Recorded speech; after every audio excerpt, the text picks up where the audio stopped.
વિખ્યાત હસ્તકલા અને વણાટકળા આજે પણ 3 પેઢીઓથી જીવંત છે.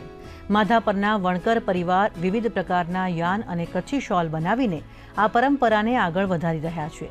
કચ્છી શાલને મળેલ જીઆઈ ટેગથી આ કળાની વિશેષ માન્યતા મળી છે. હાલ કચ્છી શાલને બનાવવા માટે 8 થી 15 પ્રકારના યાન જેમ કે બાંબુ, લિનન, કાળા કોટન અને સિલ્કનો ઉપયોગ થાય છે. પરંતુ મશીન મેડ પ્રોડક્ટથી હસ્તકલાને નુકસાન થઈ રહ્યું છે, જેથી વણકરો દ્વારા સરકાર અને વેપારીઓને અપીલ કરવામાં આવી છે કે હેન્ડમેડ વસ્તુઓને પ્રોત્સાહન આપવામાં આવે અને ગ્રાહકોને જાગૃત કરવામાં આવે.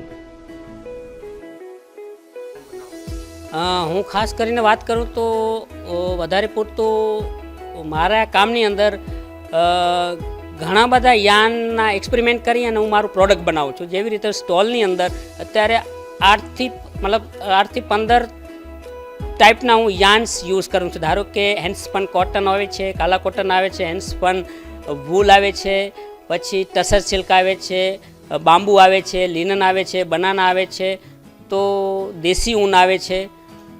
ઘણા બધા યાન્સ હોય છે કે બાંબુ હોય છે, લિનન. તો એને મારા પ્રોડક્ટની અંદર હું ઇમ્પ્રુવમેન્ટ કરી અને એક્સપેરિમેન્ટ કરી અને કોઈ પણ વસ્તુ બનાવું છું કે જેથી કરી કંઈક નવી વસ્તુ આપણે માર્કેટને આપી શકીએ.